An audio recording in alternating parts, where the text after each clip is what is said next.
Hi there, my name's Ischa Ropert and welcome to The Higher Life.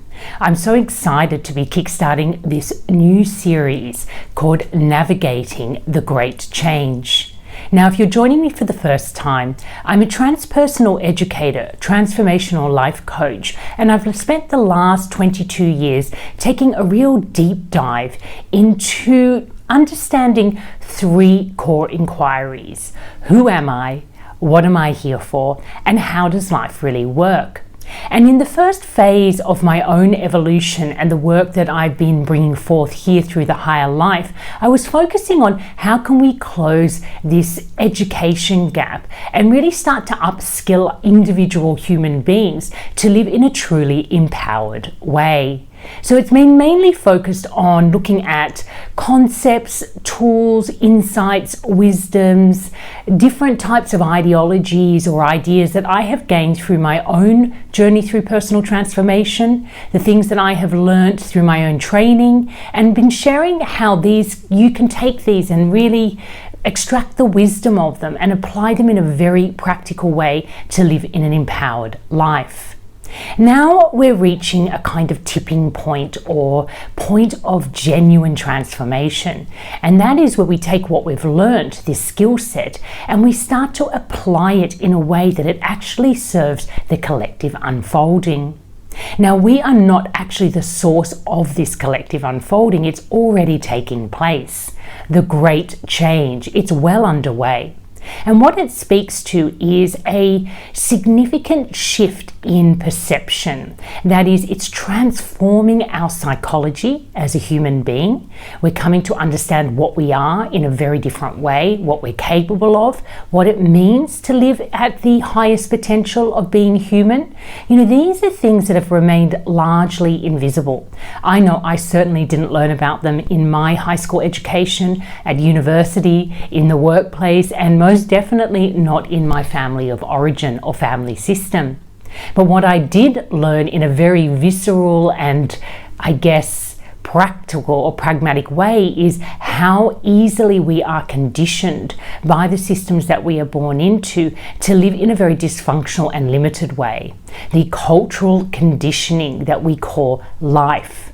And often when we're referring to life in a way that is not helpful, such as, feeling a lot of pressure from life, feeling the stress from life, we're not talking about real life, reality, nature. We're talking about a culturally curated reality that our sense of self is enmeshed with. So we think that in order to feel really well, happy, empowered, aligned, and enriched, we need to act in a way that serves this cultural system that we were born into.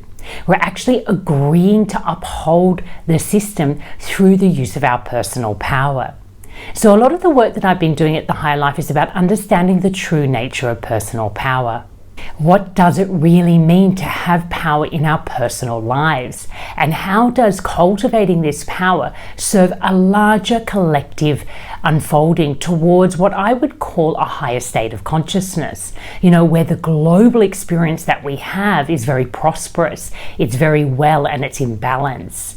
Now, that may seem really far-fetched right now when we look out into the world and we see so much violence, we see destruction, we see the crumbling of old systems, and we're thinking, wow, it's 2025 and we're still engaging in really historic wars, wars that were, I guess, kickstarted centuries ago without genuinely challenging the stories themselves. Why are we identifying still with these kind of constructs? National identity, ethnical identity, gender identity, these identities that have us in conflict with other parts of ourselves and most definitely in conflict with other humans.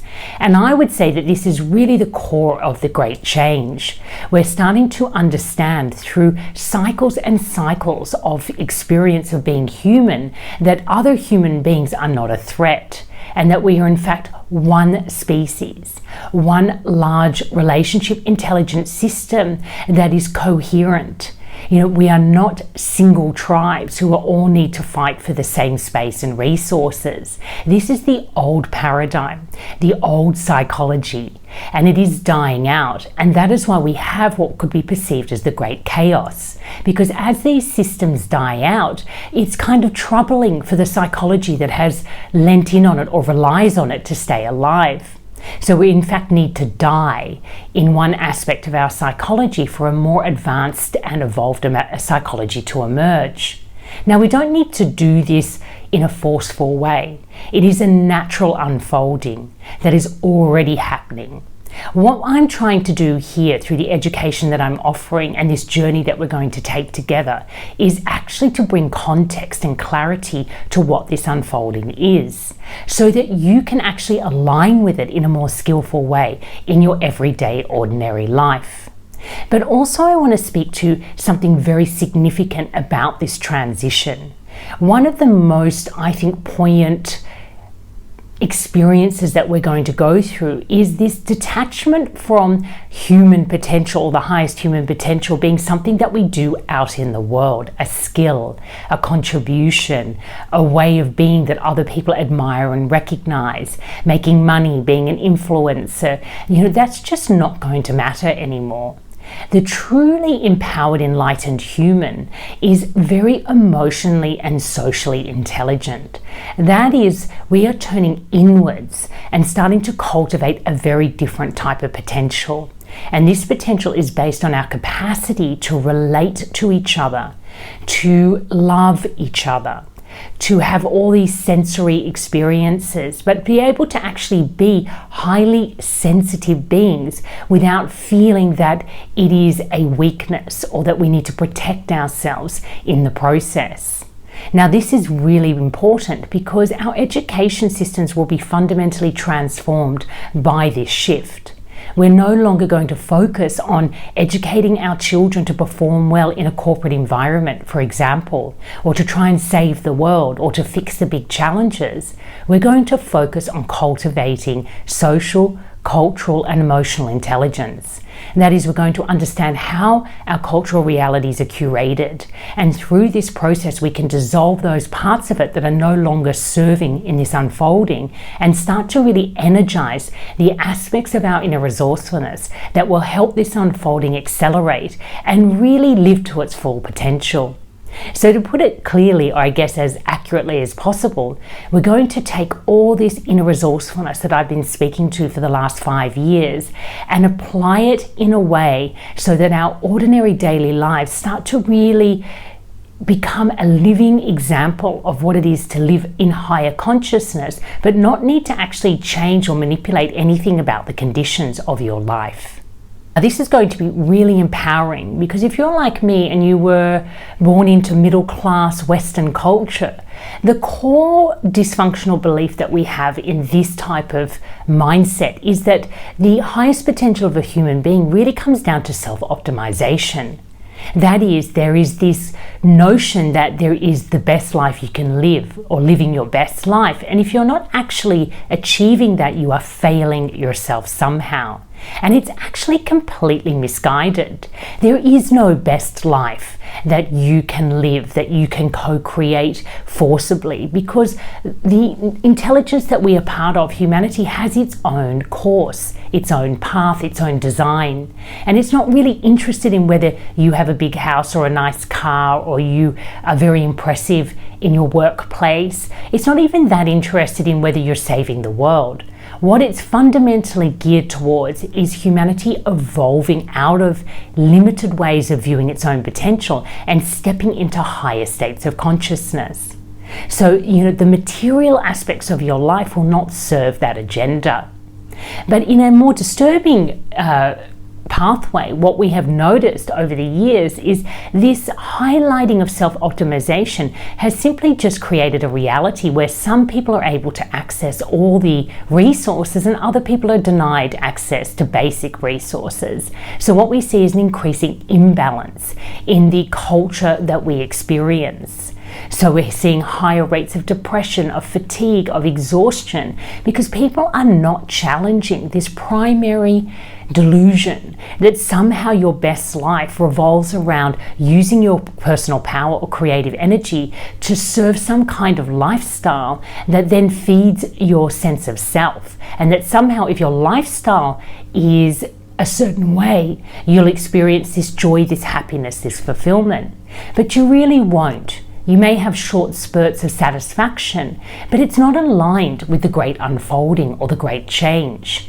What the great change is really asking for, and I've coined this the grand unbecoming, is that we actually no longer seek to become in that particular way and start unbecoming. Start letting go of all these misguided notions of what a self really is and what our true power is and how it operates through this singular self in a larger system known as humanity. And I really want to explore this with you through this series. That's why it's called Navigating the Great Change. It's like anybody who would be navigating an ocean. The ocean already exists and it has its own movements and patterns. And if you're learning to navigate the ocean, you're learning how does the ocean work and how will my vehicle move through this ocean skillfully. How can I take into account the turbulence, the weather conditions, how this ocean shifts and changes when you move through it? You know, that's the same with the great chaos. We need skills to navigate this chaos, not to fear it, to actually jump in and let it ride us forward or move us forward so we're actually riding that wave into evolution. You know, it's a really, really powerful place to be if you're with me now and you're actually considering this as your life path. You know, these kind of inequalities that we have naturally, these traits, this capacity for curiosity, for contemplation, for insight, they're really going to guide us into this new era or reality. It's going to help us see the delusion of these cultural systems and family systems and tribal systems that try to keep us enmeshed in a very limited way of being human, and often ask us to sacrifice our authenticity and our capacity for sensitivity and curiosity in order to maintain the status quo. So you're really going to have to prepare yourself to challenge the culturally curated reality and the model of success that it sells you. You have to learn to take back your power and start to seek out your authenticity. And in this process, reclaim those parts of you that have been sacrificed in service of this systemic maintenance, one could say. You know, I know in my own family system, I was asked to sacrifice my sensitivity in order to maintain the family dysfunction. You know, and it has come at a great cost for me. However, I've also used it as a portal into liberation, into understanding who is my true self and why do I suffer so much in these tribal systems. And I've started to gain some access to more oxygen within the system, which is allowing me to access this authenticity and start to tap into a genuine inner wisdom that is available to all of us. And that inner wisdom is really speaking to me and through me and helping me to see that this great change is happening. And I'm upskilling myself so that I can navigate it in a way that I can truly enjoy it. I'm starting to understand that my family system is not the source of my joy, neither is the family that I've created. That family systems are just a system in which we are born and that we become conditioned. And this is giving us an opportunity to learn what conditioning really is so that we can actually access our authenticity. It's such a beautiful pathway to be on, and I'm really excited that you'll be on it with me. So this series will work much like the others. I am somebody who loves to explore ideas or epiphanies or new insights that arrive in real time. I never really know what I'm going to say, and today is the same. I just wanted to show up to speak to this new unfolding that is happening within my own work, you know, really stepping up and understanding that all these skills that I've been cultivating over the last 22 years, these inquiries that I've really been holding in my life, have all brought me to this one moment where I'm ready and able to accept the great change in my own life and start to align and step into what it's asking of me. I'm almost communicating with it every day. If you're ready to join me and align with this grand unfolding, to really choose this process of unbecoming, stay with me here at this series or head over to the Higher Life Academy, where I offer masterclasses that can really help set you up for this grand transformation. Or head over to my podcast, The Pearl Effect, where I've been taking a deep dive into how walking the path of personal transformation is really facilitating this global prosperity. It's a really interesting way to consider how to use your personal power to serve the collective well-being. It's very empowering, it's enriching, it helps you claim back all those missing parts of yourself, rather than really compromising your well-being in order to kind of save the world. The world doesn't need saving. Our cultural created contexts need examination, they need investigation, we need to challenge and dissolve. And that's something that we actually can manage in our day-to-day life. I know, occupying this middle class space, I'm really challenging the mythology around what it means to be a successful modern woman. And it's been painful and hard, and I've had to grieve a lot of these hopes and these dreams that I've been working so hard to create and to achieve, and realize that they were delusions. What a lot of wasted energy. But at least it's brought me into higher states of clarity and consciousness, and I feel more awake and alert and able to see the truth than I might have done if I had not followed or chased these models of success and failed miserably to really achieve any type of fulfillment or contentment, through those more obvious pathways. I've always been a big lover of self-inquiry, and I always loved the poem, the path less taking the path less traveled, and I love the book as well by Dr. Scott Peck. But what I've realized is taking the road less traveled is not about going out and traveling and living as a digital nomad, for example, or becoming a yoga teacher and denying any kind of material life. Taking the road less traveled is turning inwards and facing your own psychology, your own emotional landscape, tending to your psychic well-being. It really is an inner journey into the shadows. Because one thing I've learned through all of the work that I've been doing is what gets passed down from generation to generation. It's not what parents do to you. I know that that's how it feels, or what one generation does to another. It's what they weren't able to do for themselves that you inherit. I know in my own family I have a very strong legacy of people who just weren't able to claim their sovereignty or to face their own emotional wounding patterns. And because they then lived a life of denial, I inherited an even greater wounding around that denial, that emotional neglect, the psychological abuse. So, it's not that my parents went out of their way to abuse me, they didn't, but I inherited the repercussions of the ways they did not face their own stuff. So it's been my journey to really face my stuff and to step up and to look inside myself and to not blame myself for my legacy, what I inherited, but to start taking real action to heal myself out of that pattern. And in doing so, to really reduce the amount of wounding that my children will, inherit in their life. And they will inherit some of it because that's just the way of the system. But, we all have our part to play. So it's a really important thing to remember. It's really not what was done to you. It's what the previous generation or your parental or your grandparents were not able to do for themselves. That's the kind of wounding that you're experiencing in your own life.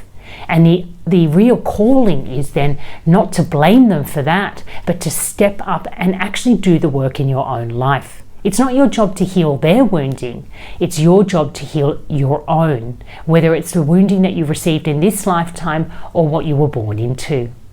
Again, the work that I'm doing at The Higher Life can give you more clarity on this, but it's really a pivotal part of navigating the great change, because that's actually the great calling, that each person steps up and claims back their personal power. And in order to do this, you do need to transform your family legacy by healing your own personal wounding patterns. It's really clear, to me at least, what is the next phase of humanity and the kind of skill sets that we're cultivating in order to meet it. So I really look forward to taking this journey with you, and until next time, take care and love life.